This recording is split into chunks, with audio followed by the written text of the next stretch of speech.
Ho, ho, ho, and welcome to day 2 of the Santa Hat. This is day 2 because we're 3 days away from Christmas. Your official countdown to Christmas webcam. The Parker and the Man page at yournews.com. Mark Wilson with you. And I like the ball on this side, right there. Looks good. I think it looks better than yesterday.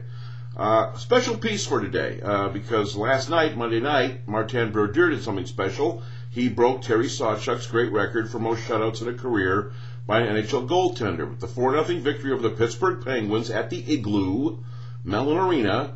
Brodeur passed the great Red Wing goaltender Terry Sawchuk.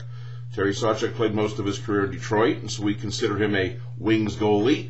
His number 1 hangs in the rafters at Joe Louis Arena. Well, I'm pointing like as if Joe Louis is behind me. And this hat is really causing havoc with this webcam, just to let you know. So this is going to happen more often than not, probably. But you can read about that. Kind of the life history of Terry Sawchuk, the tragic ending to Sawchuk's life at the age of 40 in his final season back in 1969-70. So this record held up for 40 years. It's one of the longest standing, I guess, career records in, major pro sports history. A lot of the records have been broken since, in home runs and strikeouts with Nolan Ryan and Barry Bonds, and, so stuff has fallen. Michael Jordan did damage to the NBA record books after Kareem Abdul-Jabbar had done damage to the record books of that sport. NFL, of course, Emmitt Smith with the rushing yards, Brett Favre with the passing. See, I'm telling you, it's the white on the hat. That's really, ho, ho, ho, Merry Christmas. So there you go. It's about Marty Brodeur, Terry Sawchuk, and everything. I hate pointing at you, but it makes the camera come back. And by the way, the Wings 2 times were shut out. That's all in their history by Brodeur. Of the 104, just 2 times. Of course, the Wings don't play the Devils very much. Played them in the Stanley Cup Finals back in '95, but in the regular season, you don't see him much. So he didn't have as many opportunities to shut out the Red Wings as he has other teams, especially the Eastern teams. That's for sure. So no doubt about that. So check out the piece on Brodeur and Sawchuk. And Marty Brodeur has really put a nice career together, obviously. He might be the greatest goaltender ever. I almost think we can consider him that now, if you think about it. Okay, come on. There we go. Other stuff. The engagement of Mike Fisher and Carrie Underwood. If you haven't heard about that, it has happened. Mike Fisher of the Ottawa Senators. It's this. It's right there. Wait thing. Yeah. Carrie Underwood, the American Idol star, country music star, CMA star, CMA Awards host, engaged to be married. So Fisher got himself a good one. And in fact, Kate Hudson has dumped Alex Rodriguez. Then this might be the big power couple now. With Fisher and Carrie Underwood. No one knows Mike Fisher until he started dating Carrie Underwood. Now they're engaged. Big night in Lexington, Kentucky on Monday night. The Kentucky Wildcats became the first college basketball organization, university, however you want to place it, team, squad, unit, to get to 2,000 career victories, 2,000 lifetime wins in the great history of Kentucky basketball. So they got there before North Carolina and Kansas. North Carolina is only 8 back of 2,000, so they'll get there this year. And Kansas, I think they're about 20 back, so I don't know if they'll do it this year or not. Probably it would be tough, but they could towards the end in the tournament or something. So you can read about that. And how about the Chicago Bulls last night? Vinny Del Negro, been nice knowing you.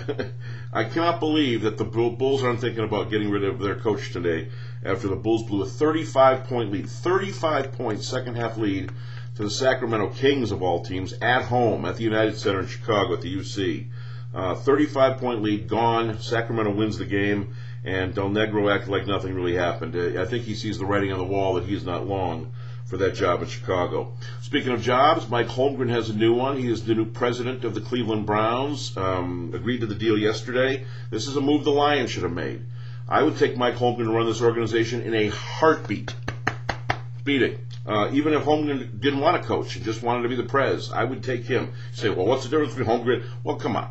Mike Holmgren has actually done it in an administrative role, gone to a Super Bowl, gone to 2 of them, won one, because he had a lot more personnel power than people remember in Green Bay.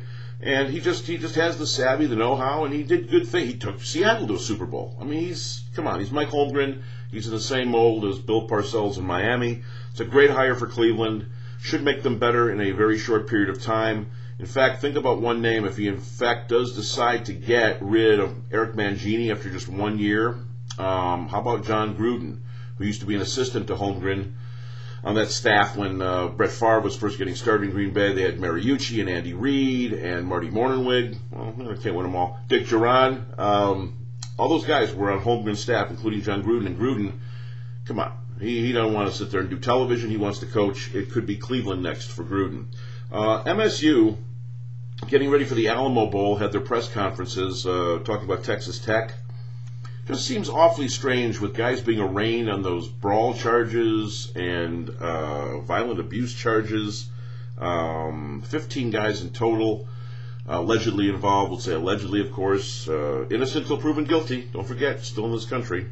But the Michigan State football team talking like nothing. I guess they have to do that, like nothing's happened. It's just very strange. They probably shouldn't be going to a bowl game, but I guess life goes on in that respect, but I don't know. This would have been a good year for MSU to pull out of a bowl and not go down to San Antonio to play Texas Tech. And a couple more Tigers are gone. Freddie Dolce, bye, see ya. And Dusty Ryan, see ya. Dusty was traded to the San Diego Padres. So that's like 8 or 9 Tigers now gone after last season. Considering that they were a one-game playoff away from going to the postseason, that's pretty drastic. There's going to be a new team. 2010 is going to look a lot different with the Detroit Tigers at Comerica Park, and Dave Dombrowski ain't done by a long shot yet. So there you go. Check out the stuff.